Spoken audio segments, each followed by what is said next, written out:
Hello, everybody, and welcome back to Lessons from My Ancestors. Almost forgot the name. It's been a minute since we had an episode, but grieving is hard. Grieving is complicated. It takes a lot of energy, a lot of emotion, just a lot of feelings, and it's heavy. And so sometimes I need a break to recoup and to take care of myself. But we're back. We're back. Today is January 23rd, and it is my grandmommy's birthday. It is my grandmommy's birthday, my father's mother, my grandmommy. And fun fact about my grandmommy is that we thought that she was born on the 23rd all this time. And then a couple of years ago, apparently, they found out she was born on the 22nd. So my whole life has been a lie. Just kidding. But my family celebrates on the 22nd and the 23rd. She is an Aquarius just like me. Her birthday is the 23rd or the 22nd. Mine is the 26th. But I'm going to be recording this episode on the day that I knew of her birth, January 23rd. So I miss you, Grandmommy. I love you.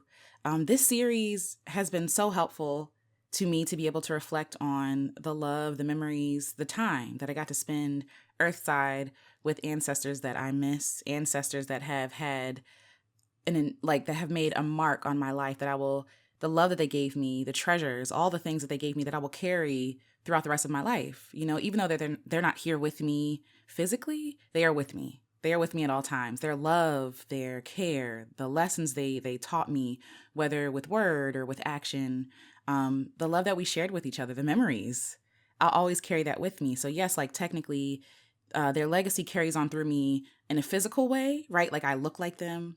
I carry the trace of their DNA in my body, but also like our experiences together. More than that. Getting ahead of myself a little bit, my grandmommy was married to my granddaddy, and that is my father's stepfather. But I never knew him to be anything but my granddaddy. He's not my step granddaddy. You know what I mean? So even though we are not blood related, that's my granddaddy. Period. Okay. And it's just so beautiful because I feel like there are so many family, especially like Black family, right? Like we know that family is not just blood. Family is friends of the family. Like we call auntie so-and-so or cousin so-and-so, and we have like no blood relation, right? But blood couldn't make us any closer. You know what I mean? There's something beautiful about the choice to love, the choice to stay, even when there is no, I guess, like obligation. You still feel obligated. You still choose to stay around. And so my grandmommy and my granddaddy, they showed me what love is, what love can be, their love for each other, just how they radiated love for one another and how that radiated out to the rest of the family. But today I want to honor my grandmommy. So without further ado, let's talk about grandmommy. I honestly don't even know how to start this conversation. It still is not real to me that my grandmommy is no longer here. I think there are moments like these on her birthday when I can't call and wish her a happy birthday that I'm reminded that she's no longer earthside, right? And how do you honor such an amazing woman? How do you let go of the relationship in the way that you understand it, right? How do we grapple with the fact that the people that we've known all our lives, that we love so much, and who have played such a vital role in us becoming us, are no longer here with us? Again, if I cry, it's okay. If you cry, it's okay too. I hope that it's cathartic for you. I hope that you're able to, even through the series, to think about the ancestors that have passed on before you or your elders. Get the stories, right? Share the love. Give people their flowers while they're still here. May it encourage you, while you're still in the land of the living, to leave a legacy, to leave love with other people. The first lesson my grandmommy taught me is, in a sour situation, find the sweetness and share it with others. Before my grandmommy passed, I had the pleasure, and I'm so glad that I did this, I had the pleasure of interviewing her, just like asking her about her life and like her upbringing and being an adult and being a mom to 5 kids. And at some point being a single mother and then finding love again. Her story is just so rich. And one of my favorite stories from her is a story of when she was, raising her kids and they were hungry. It was dinner time, but she had no food. She didn't know what they were going to eat, right? And this also speaks to the faith that my grandmommy had. But either way, she didn't know what they were going to eat. And in this sour situation of food insecurity, she made her family cake. She made the kids cake, right? And of course, who was going to turn down cake? what kid is going to turn down sugar? And so for dinner, that night they had cake. They had cake, and they were none the wiser that they were struggling. And even though she didn't have money, she had cake, and she shared that goodness and that sweetness. That sugar and sweetness is a love language for those kids. And one thing about my grandmommy, she also made cake. She made pound cake. And it's a family tradition. It's a family recipe. Every Christmas, every get together, she would make pound cake. And that is her way of sharing her love for her family. Like, she has a big family, and she would send all of us cake, all of us cake in the mail. And so like our family would divvy up the cake into slices, into pieces, and we would ration it out because the cake was so good and we wanted to savor it. We didn't want it to go bad.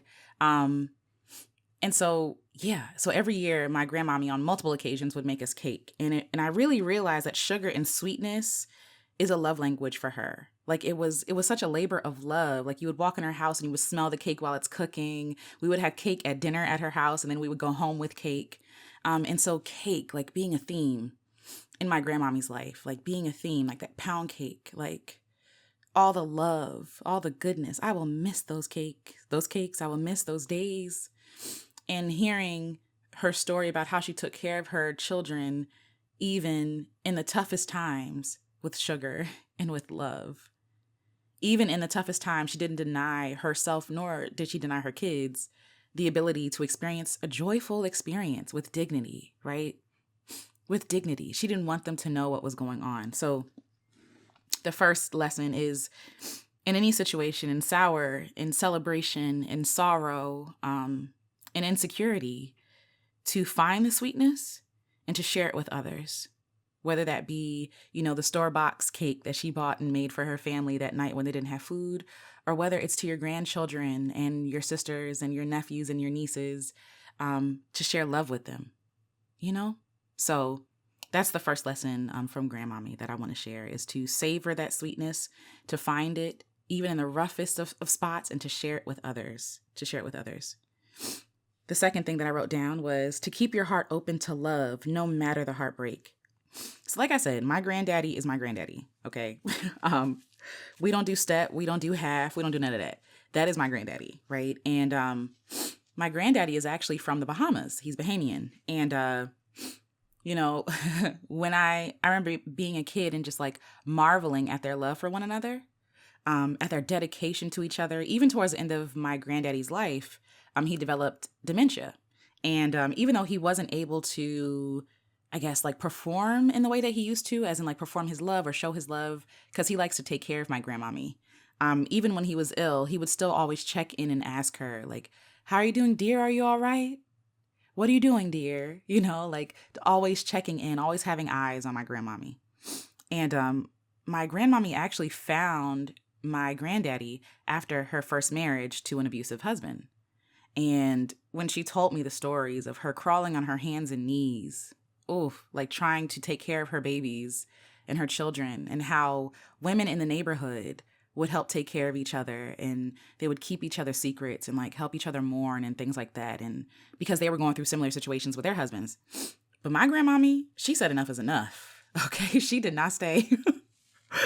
She did not stay. She got up and left with her 5 kids to forge a new life for herself. And when she found that life for herself, when she chose herself, she found the love of her life. She found the love of her life. I think they met at the same place that she worked, but either way, her heart being open, even after such cruelty and harm and abuse, to love, right? Not only were we able to bear witness to the love that they showed each other, but they were also able to set an example. Like, Granddaddy didn't play, okay? Granddaddy was a Morehouse man.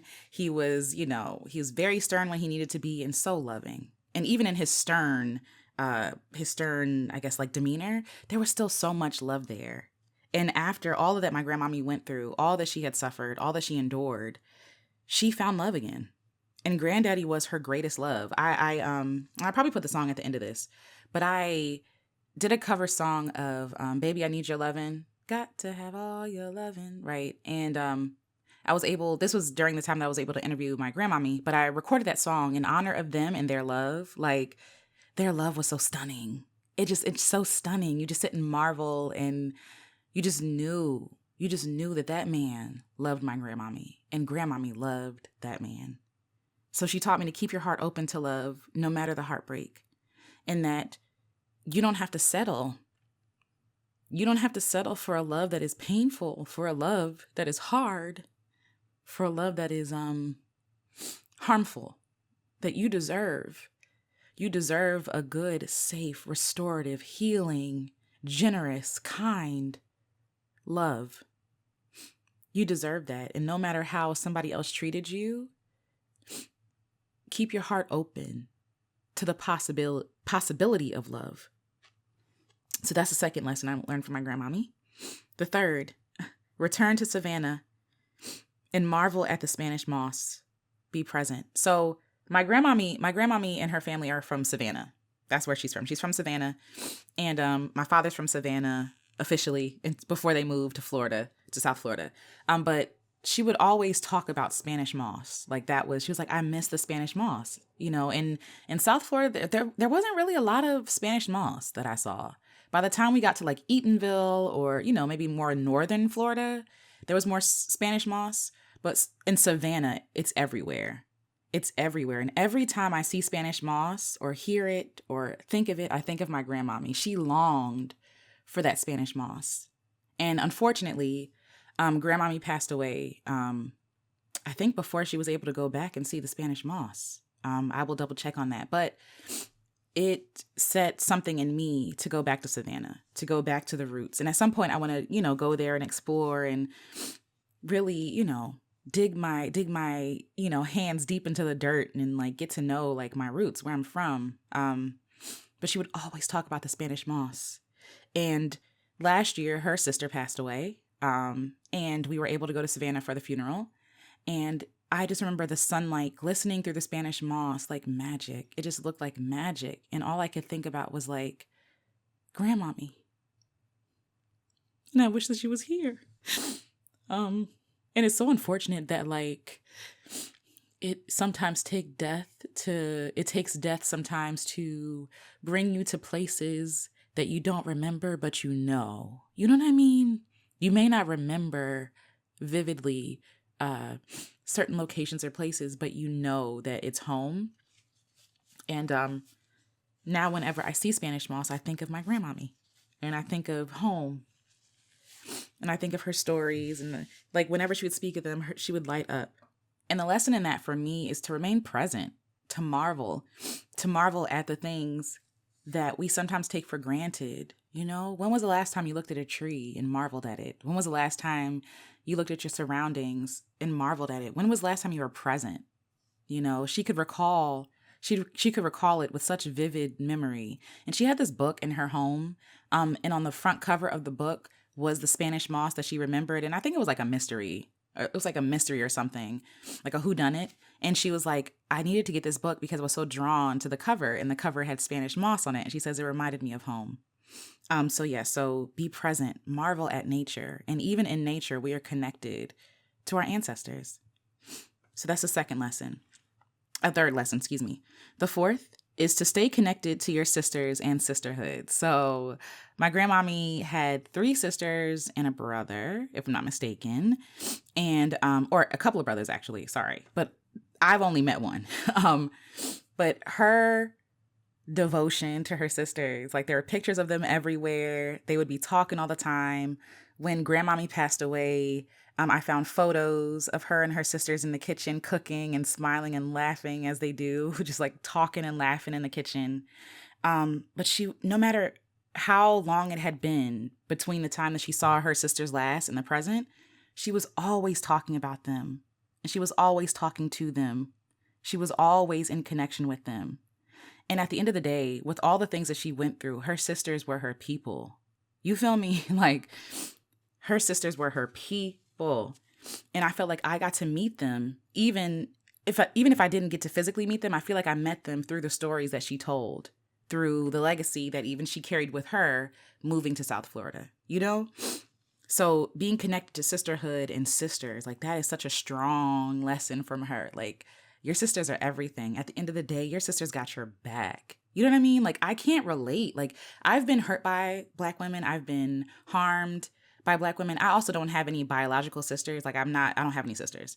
And so all of my sisters are my friends or my cousins, or, just like my soulmates, you know what I mean?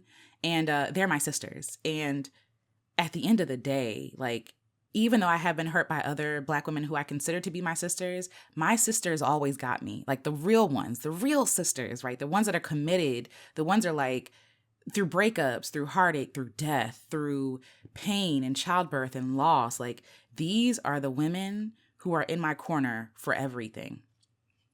Everything. Everything. And at the drop of a dime, if I needed them, they're there, no matter the distance, no matter the length. And I'm so grateful. Like, I just want to take a moment, like, just to thank all the women in my life, whether they be related to me by blood or not. Like, my sisters are everything. In the presence of Black women, I heal. In the presence of Black women, I am whole. I am seen. I am validated. I can fall apart. I can be myself. You know what I mean? And I think for her, like, seeing that example of her sisterhood with her sisters really encouraged and inspired me. So thank you, Grandmommy. The next one, own no shame, none. Own no shame, none, because that shame is not yours. So towards the end of her life, my grandmommy got real spicy. She cared far less about what people thought about her, about what was correct or politically correct. She was just herself. And I always feel like she was herself, but I feel like she was even more so herself later on in life because she's just older. Like all this filtering for what? For who? We're not playing these games. I am who I am. And when I sat down and asked my grandmommy these questions about her life, things that would make one blush, right? Like she's talked about her sex life. She talked about her sex life with her granddaughter, with me. And I thought that moment was so precious because she was so fearless. Like, what am I? First of all, who am I? Right? Obviously, she's the senior here. She's the elder, like in this situation. So it's like, I'm not going to scold her or like, can't be honest about that. But I love that she was so honest and shameless. She was so shameless. She was like, I like having sex. You know what I mean? Like, whatever. Like, she was not ashamed of any part of her story, even all the ugly parts, all the parts about abuse and like running away. And she said something to me about, even having kids back then.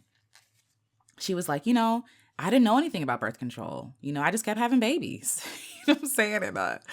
And we forget, right? Like times were different back then. Like access to things were different back then. What is standard now was not standard back then.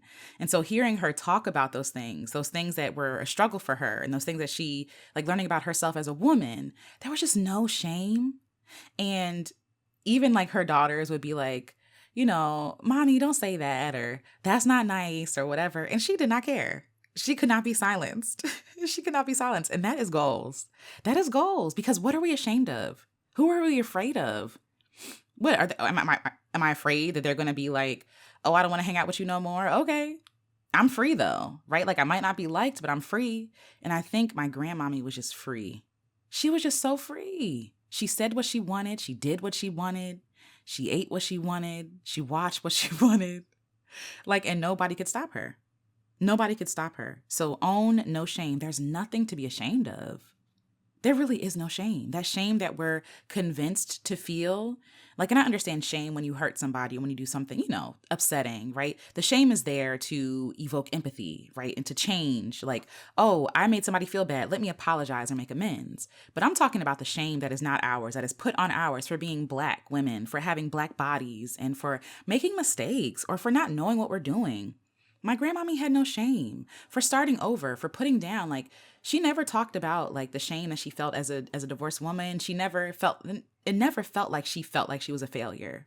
And I love that about her. She was able to do things and make mistakes without fear of judgment from other people. And I just love that freedom. And I loved being around that freedom. She just felt like she was so present with herself. And that is rare. And I'm so appreciative of her for that.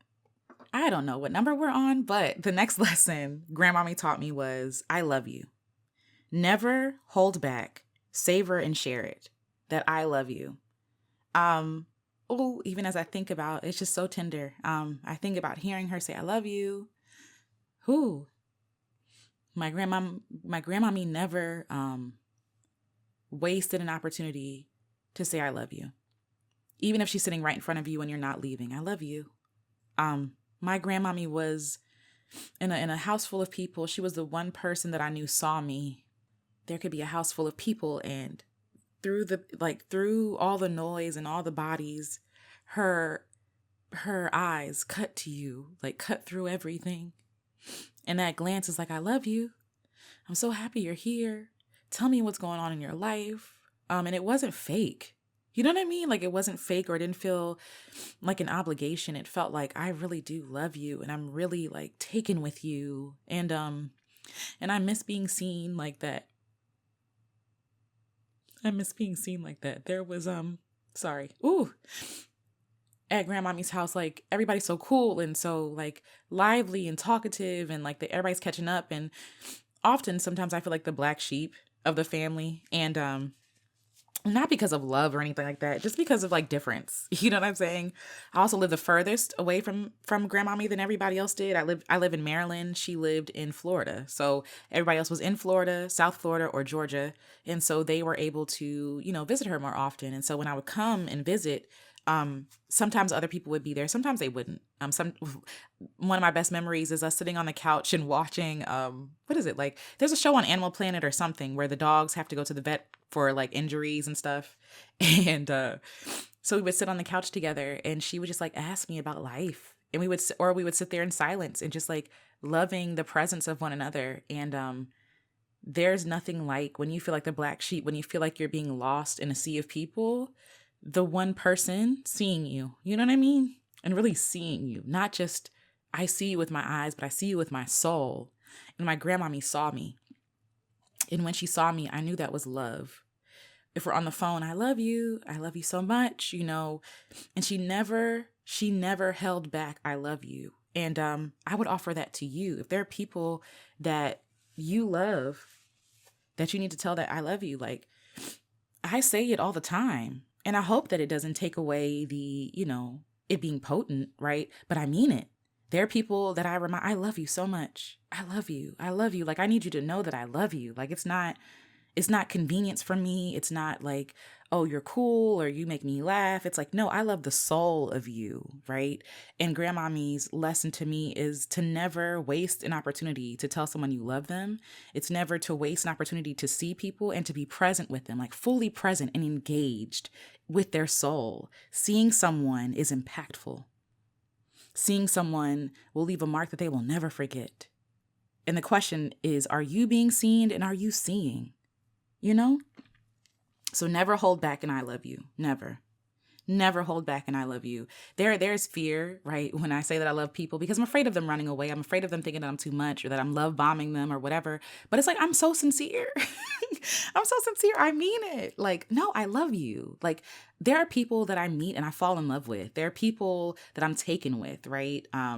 And even though that we're not like in relationship or we're not like related, it doesn't matter. Like, I could meet you and like I could love you. You know what I'm saying? Like, I love the soul of you. And Grandmommy was not afraid to express that. And I love that. And she gave me room to be able to express myself in the way that I do express myself, with no shame and no fear So yeah, so that's the next lesson Grandmommy taught me.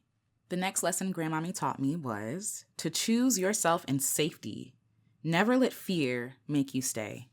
So I'm sending love to all of my domestic violence victims, victors, okay? All of the people who may be dealing with abusive situations. I'm sending you so much love right now. I'm sending you so much love. And even if you can't leave right now, I'm sending you so much love. I've never been one to be like, well, why won't they just leave? It's never that simple, right? But my grandmommy took a chance. She took a chance. She didn't know what was going to happen. She literally didn't know what they were going to eat. You feel me? And I understand why people may not necessarily be able to make that decision. So I'm not poo-pooing you. I'm not judging you. I see you and I understand. But my grandmommy left. After enough abuse, my grandmommy said, no, no mas, no mas. And with 5 babies, oh, there's a red cardinal outside of my window. But with 5 babies in tow, she left. She left. She betted on her well-being and herself. She said to herself, like, there got to be more than this. You know what I'm saying?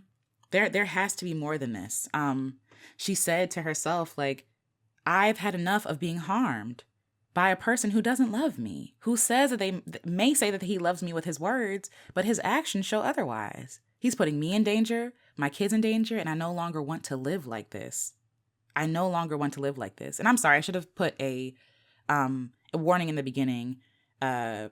Sorry. I'm sorry. It's a lot. But my grandmommy took her kids and fled for her life and for the life of her kids and ended up in Florida, right? And this actually takes me to my next point. She trusted God for everything. She trusted God for everything. And when she sought safety and care, she was taken care of. My grandmommy tells me the story that she was working for these white people. I think she was working in their house, if I'm not mistaken.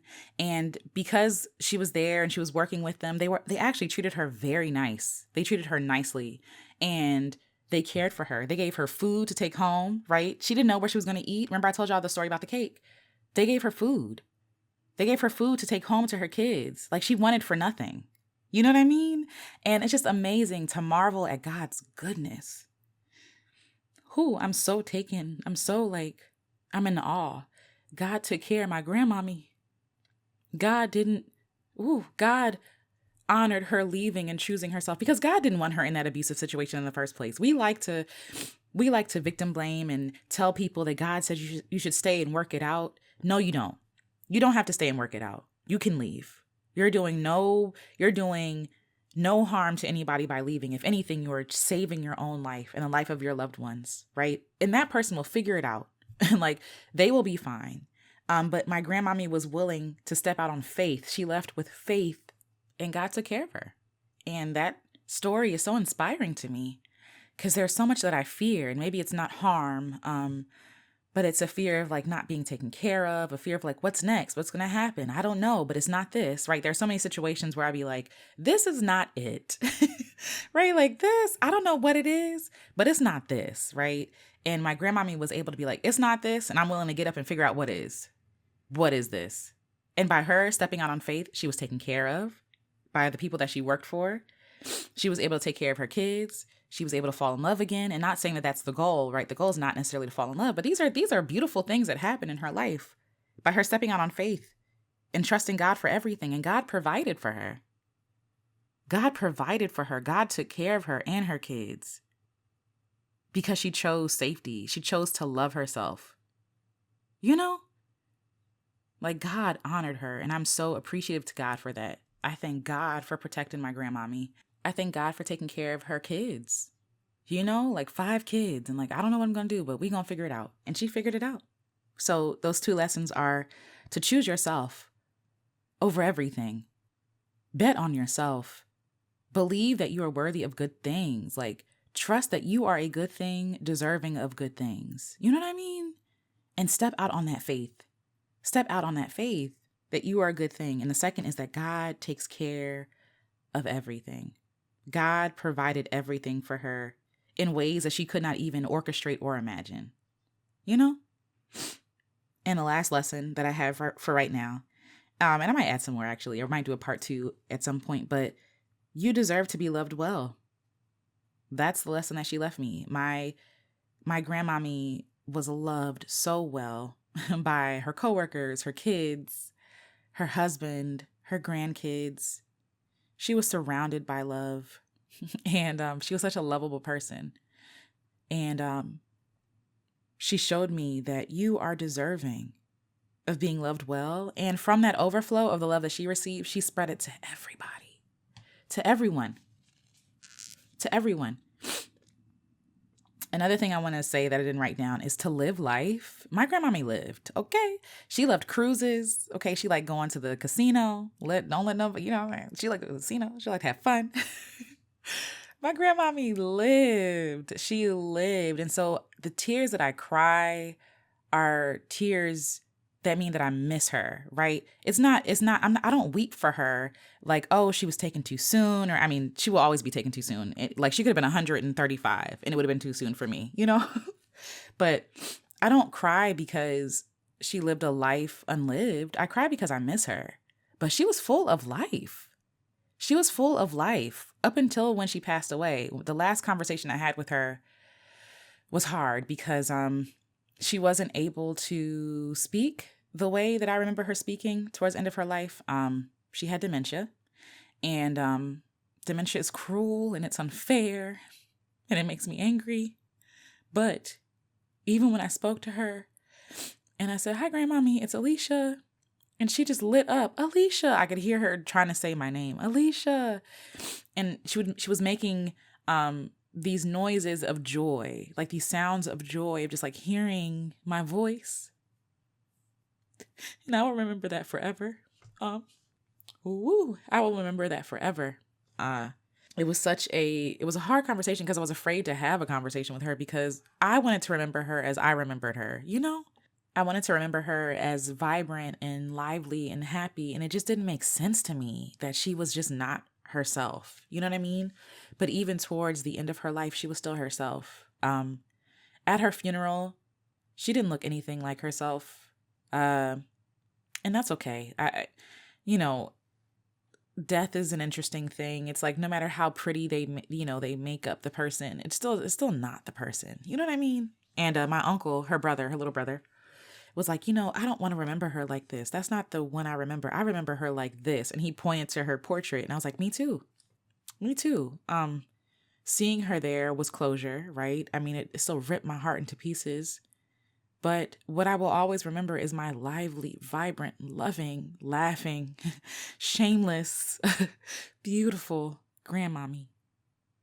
And it's her birthday. And so if you all want to wish Grandmommy a happy birthday with me, I would so appreciate that. Whenever you hear this, just think of Grandmommy for me. Think of your ancestors. Think of those that you've lost along this way, this journey of life. Think of the lessons they left for you. Think of the legacy that you're carrying on or that other family members are carrying on. If you have elders in your life or even just cousins, people your own age, you never know. You know what I mean? You never know when someone is going to become an ancestor. And age has nothing to do with it. While they're here, don't withhold that "I love you." Don't let and "I love you" when you think of that person and you want to tell them that you love them and you're afraid. Tell them you love them. Because their response is not the point anyway, right? Like if you tell someone you love them because you want them to have a certain response, that is manipulation, right? Of course you want them to love you back. But if it is true, then just let them know in whatever way you want to let them know. "I'm thinking about you. Hey, you crossed my mind. Just want to let you know that I love you. Hey, or sending someone a meme. Like that is love too, right? Like, but in whatever way that you want to express love and care, do it. Time is not promised. We walk around so arrogantly thinking we got all the time in the world, and we don't know. And I'm not trying to be more morbid or fear or, put fear into you, but it's true. Every breath is a blessing. Every breath is a blessing. And so I have been blessed to be able to walk this earth, even for 30 something odd years with Grandmommy. And it hurts a lot because it's so fresh. It's still fresh. And it's almost like it felt like when Grandmommy passed away, she took the sun out of Florida. You know what I mean? Like she was the reason why I went. We would go for theme parks and things like that. But I would go to Florida for Grandmommy. And without her there, it's just not the same. And that longing will always be there for her. When I see the Spanish moss, when I hear a song, she loved my music. There was a song that she loved me singing in LOVE by Nat King Cole. And I've been wanting to cover that song for a long time, but it's just been so hard because she's not going to be able to hear it. And I miss her. But she loved when I sang LOVE by Nat King Cole and the Nat King Cole version. And for her birthday, what I am most happy about is the last birthday that we were all down there. She asked me to sing that song, and I did, even though I was scared and nervous. But I did, and I was able to give that last serenade to her, and to honor her. And I don't know what else to say, but I miss you, Grandmommy. Happy birthday. It's not the same without you here. Again, our birthdays are 3 or 4 days apart, depending on what the truth is. And it'll never be the same. So I love you. I miss you. Grandmommy, you'll forever be in my heart.